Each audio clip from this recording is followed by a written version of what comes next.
Hormatly aziz kahraman milletim, Assalamu aleykum ve rahmetullahi ve berekatuhu. Aziz qarindaşlarım, bu yeniden bir mertebe tezkire barada sizler bilen sözleşmek için yine bu kameranın alına geldim.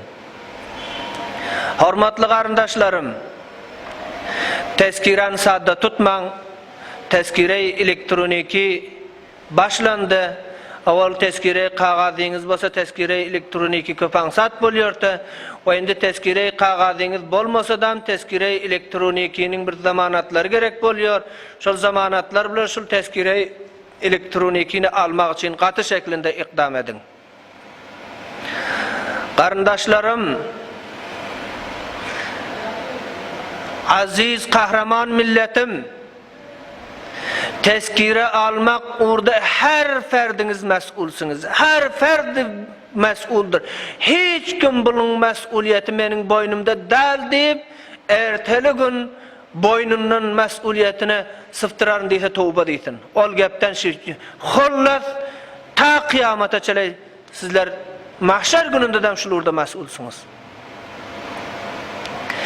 Qarindaşlar, bir adam bir yurtta zamanı mustahiq istihqaq bolýar.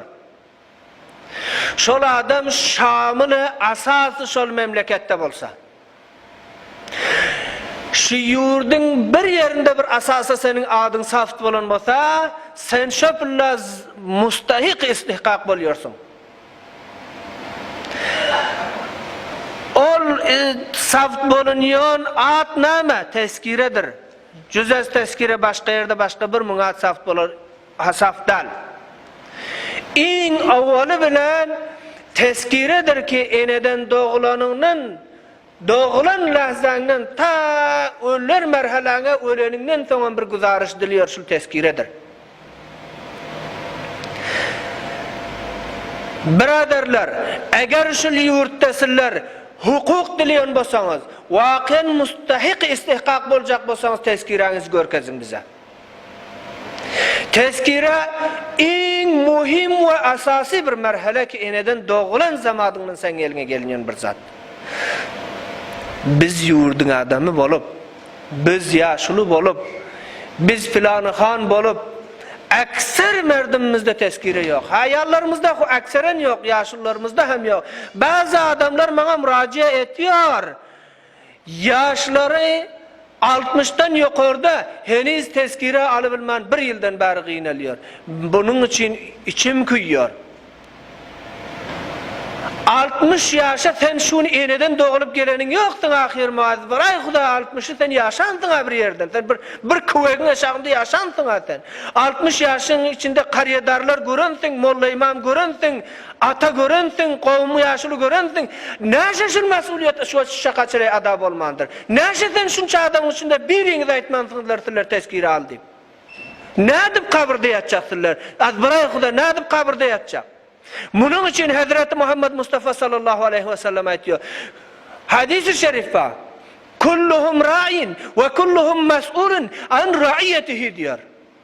Sen molla imamın mes'ul ekenin, sen köçe kelantarın mes'ul ekenin, sen kışla kariyedarın mes'ul ekenin, sen uyun ve familin reisi hem mes'ul ekenin, ve sen ulusallık satında yaşayan adamın mes'ul ekenin, ve umumen hem mes'ul eken. Näşe adab olmandır?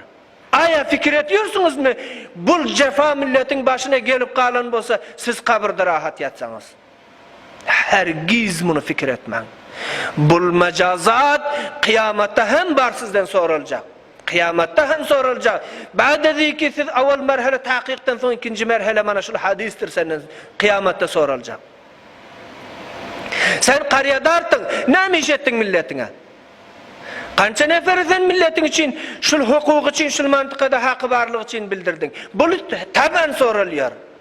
Sen başçılık ya ulusallık satında mesultun senden sorulyor. Ve sen ulayet satında mesultun senden sorulyor. Ve sen Afganistan satındasın senden sorulyor.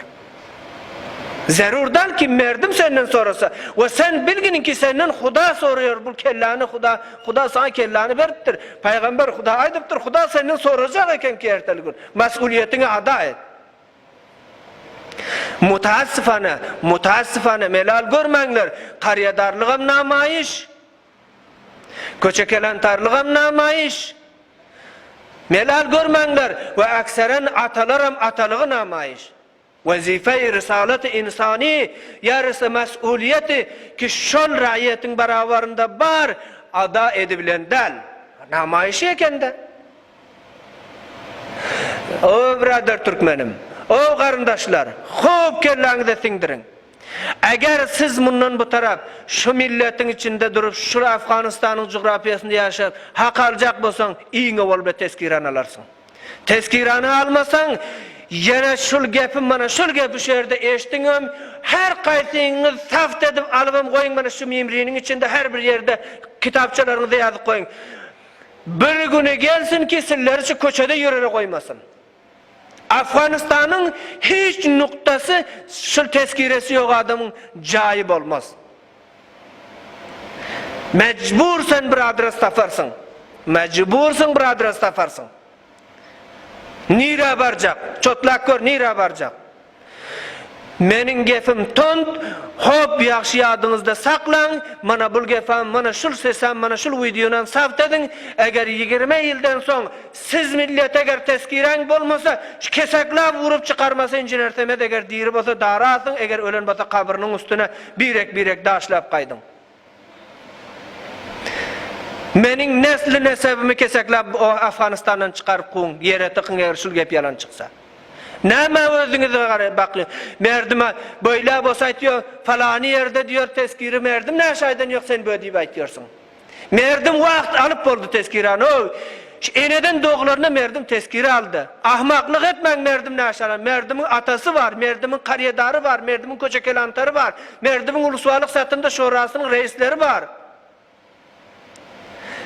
Siz mesuliyetinizi ada edin eğer erteli gün merdim katar bolacak bolsaň. Soň siz hem almayan bir sapar teskire beli, iki sapar berilen yok. Bir yere saft bolýar teskiren, iki yere saft bolan yok. Can ağam. Ol sowalyňy edinçen sen şunyan çotla merdimde teskire bar mı yok mu sonra? İkinci gep näme? İkinci gep teskirana Türkmen yazacaksın. Türkmen bolmasan biz hiç yere kabul etmeyiz. Tawulinçak bu merdim içinde bar. Kim bolsaň şol bol. Kaysy sowiyede bolsaň şo sowiyede bol. Teskiranı alarsın, Türkmen yazarsın. Dergaýry adı biziň içimizde yok. Şol joga hormat koyacak, sana hormat koyacak da kim bolsaň şol bol, kaysy sowiyede bolsaň. Binaan awaly bilen her kim mesuliyetini ada etsin. Alsın teskira. Muşkilat bolsa zeň ursun men 085 0085 00 0795 2095 0785 2085 09 mana şu nemberim benim. Zeň urup aýdym. Muşkiliňiz bar bolsa, kaysy saýasda muşkil halk etýän bolsa aýdym. Mana meniň defterim 24 saat sizlerden açyk. Nerede muşkiliň bolsa aýtma. Ýöne mesuliyetiňe ada et. Bun gefim sırfan teskire üçinti. Ahirinde bir şiir aýtjak.